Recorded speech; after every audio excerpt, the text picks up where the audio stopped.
Bem, vamos aqui, né, mais um vídeo, né, vamos falar mais um pouquinho da palavra de Deus, a Bíblia, né, e sobre o fim dos dias, né. O que você fará, né, nesses últimos dias, né, que estamos vivendo, né? Você, como leitor da palavra de Deus, a Bíblia, sabe, né, do que eu estou falando, né, mas fica aí até para você aprender mais um pouquinho. Bem, você acredita que nós estamos vivendo nos últimos dias? E por que você acredita? Né? O que o fim significará para os opositores de Deus Jeová e para os que se submetem ao governo do reino de Deus? Bem, visto, gente, que tantas profecias bíblicas estão se cumprindo hoje, você não concorda que estamos vivendo nos últimos dias? Depois que as boas novas tiverem sido pregadas o suficiente, segundo a decisão de Deus Jeová, o fim virá com certeza. Conforme o livro de Mateus, capítulo 24, versículo 14, vem nos dizendo. Bem, o fim se refere ao dia em que Deus acabará com a maldade na terra, para destruir todos os que voluntariamente se opõem a ele. Jeová Deus usará Jesus e seus anjos poderosos para essa guerra. No livro de 2 Tessalonicenses, capítulo 1, versículos 6 e 9, né, vem dizendo, né, mais detalhes aí para vocês. Bem, Satanás e seus demônios não vão mais desencaminhar as nações. Depois disso, o reino de Deus derramará bênção sobre todos os que se submetem a seu governo justo. Mais detalhes vocês podem estar lendo na Bíblia de vocês, Revelação ou Apocalipse, capítulo 20, versículo do 1 ao 3, e também Revelação ou Apocalipse, capítulo 21, versículo do 3 ao 5. O que seria sábio a gente fazer? Bem, visto que o fim do sistema de Satanás se aproxima, cada um deveria se perguntar: o que eu devo fazer?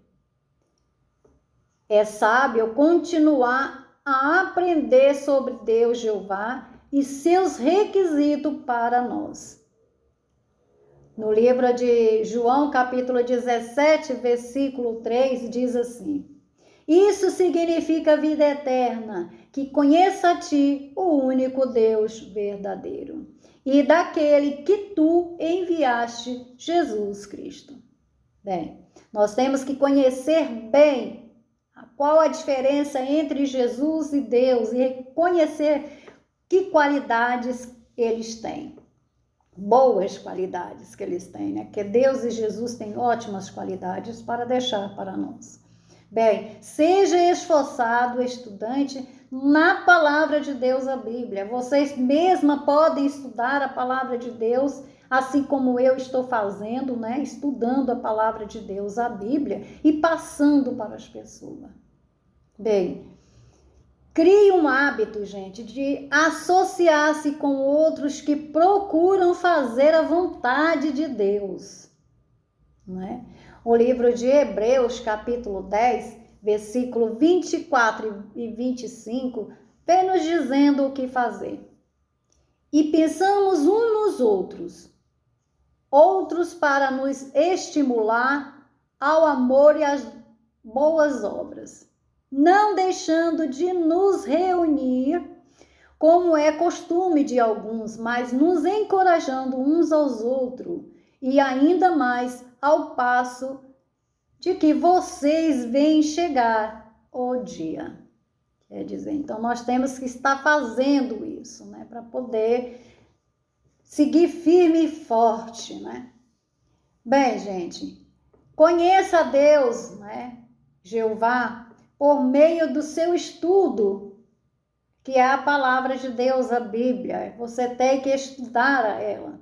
e faça as necessárias mudanças na sua vida a fim de ter o favor de Deus. O que o livro de Tiago, capítulo 4, versículo 8, vem nos dizendo? Diz assim, Deus ele deixou essa palavra para servir de encorajamento para nós. Cheguem-se a Deus e Ele chegará a vocês. Limpe, as mãos, ó pecadores, e purifique o coração, ó indeciso. Por que eu sempre, gente, eu falo para vocês, limpar a mente de toda imundície e seu coração? Por causa desse texto que Deus deixou na palavra de Deus, a Bíblia. Porque não adianta a gente estar dentro da igreja, dentro da casa de Deus, e ter a mente suja e o coração imundo e desejar mal ao nosso próximo e só conversar com quem a gente que vê que tem posse e tem dinheiro. Não pode ser assim. Pense bem no que vocês estão fazendo e eu acho que vocês estão entendendo o que eu estou dizendo. Jesus ele predisse que a maioria das pessoas desprezariam a evidência de que estamos vivendo nos últimos dias. A destruição dos maus virá de modo súbito e inesperado, como um ladrão à noite pegará a maioria das pessoas em surpresas. Leia 1 Tessalonicenses capítulo 5, versículo 2. Jesus também alertou, dizendo as palavras, assim como eram os dias de Noé, assim será a presença do Filho do Homem. Porque naqueles dias, antes do dilúvio, as pessoas comiam e bebiam, os homens se casavam e as mulheres eram dadas em casamentos. Até o dia em que Noé entrou na arca, e não fizeram caso, até que veio o dilúvio e os varreu a todos eles. Assim será a presença do Filho do Homem. Vamos pegar todos de surpresa. Para vocês saberem mais, leia o livro de Mateus, capítulo 24, versículos do 37 ao 39. Bem, gente, eu deixo essa minha explicação do que vocês devem fazer, está pronto, para poder fazer, juntamente com os meus coraçõezinhos para vocês, tá? Dizendo para vocês que Deus ama vocês, sua família, seus amigos, e eu também, tá? Eu desejo a todos muita paz, felicidade, amor, harmonia e prosperidade aí no lar de vocês. Eu peço a Deus que leve saúde e reforce aí agora o que eu falei para vocês. Muito obrigada por estarem me seguindo, curtindo, compartilhando, comentando, fazendo download dos meus vídeos, que é baixar os vídeos, tá? E me seguir até o final. Fui, até o próximo vídeo. Tchau, tchau!